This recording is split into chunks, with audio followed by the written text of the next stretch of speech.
What's going on, people? Today I'll be reviewing American Werewolf in London because Arow just put out this kick-ass set that just came out last week. So I will be getting into that. And I'm going to be going straight into the movie itself. You know, I have a little bit of a bias when it comes to werewolf movies. I don't like a lot of them. I feel like a lot of them are very derivative of, earlier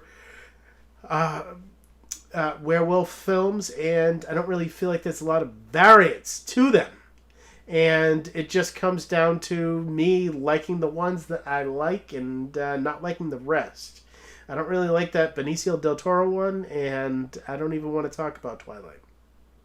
So I was skeptical coming into this one, and I will say that this is actually my first time watching it.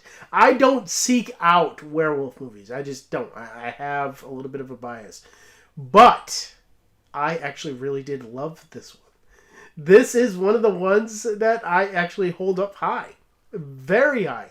This might actually be my favorite werewolf film. And that is just because of the setting, and the acting here is excellent. It still is a B movie, but it doesn't take itself too seriously. It has a lot of fun with itself, and I love the creature work in this film. I love the special effects for the time. It is so what I look for in a film, and I just really dig the whole look and vibe of this particular movie.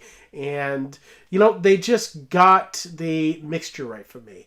And I know that other werewolf films are just like this one, but I feel like this one just is my cup of tea more than the other ones, and I'm actually going to give it an 8 out of 10. And to get into the video quality here, this was actually put through a 4K scan of the original 35mm negative here, but it was actually given a 2K restoration. I know that's kind of complicated, but that is what actually happened here.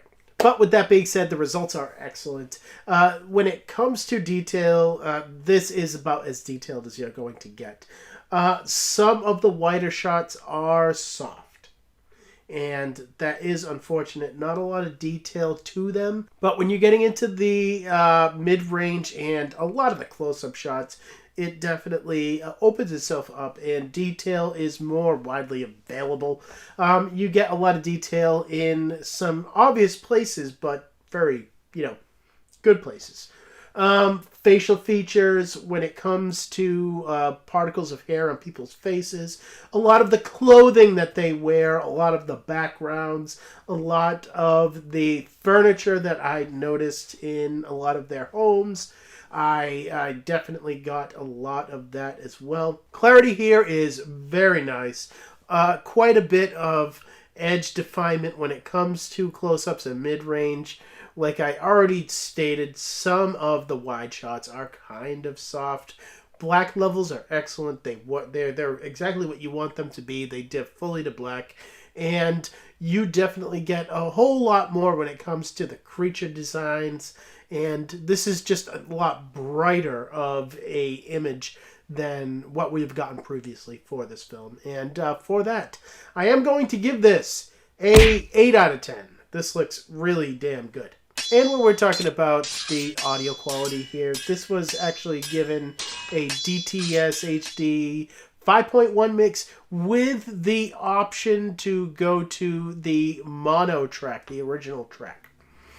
So, the 5.1 track is always what I'm going to review just because I like that kind of thing. And, it sounds pretty damn good. It's definitely a product of its time. Surrounds are kind of light at times, but it didn't really bother my experience. Fronts are always active. They're very heavy, and speaker separation between the front speakers is pretty damn good. Bass response is great. You get that 80s score that this movie definitely has, and it definitely comes through with the bass. I love it. And the vocals are very clear and audible, exactly what you want them to be. I'm going to give this an 8 out of 10. It is wonderfully great. And there is no digital copy here. Arow really doesn't do that kind of a thing. But when it comes to special features, this is insane. You get 2 audio commentaries, one with the director and another one with the 2 main casts here.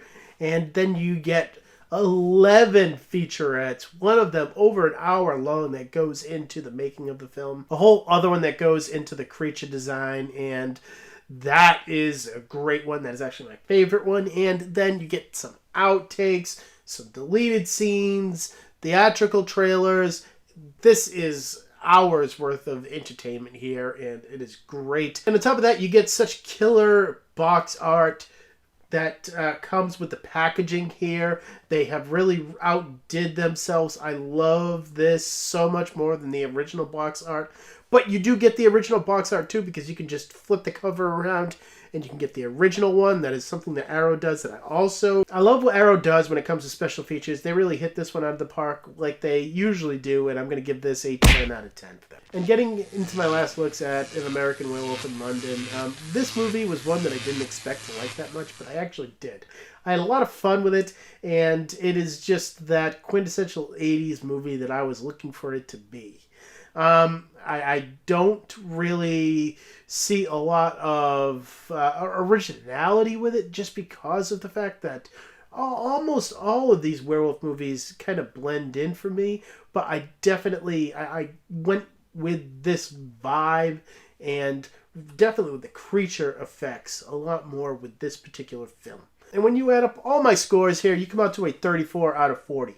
If you like this movie, and a lot of people consider this like a horror movie classic, I wouldn't go that far, but some people do, then pick this up. You're not going to get more special features for this than this release.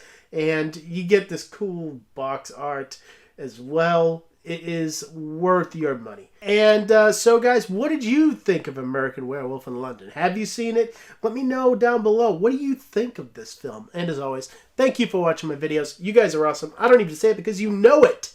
And I will see all of you next time.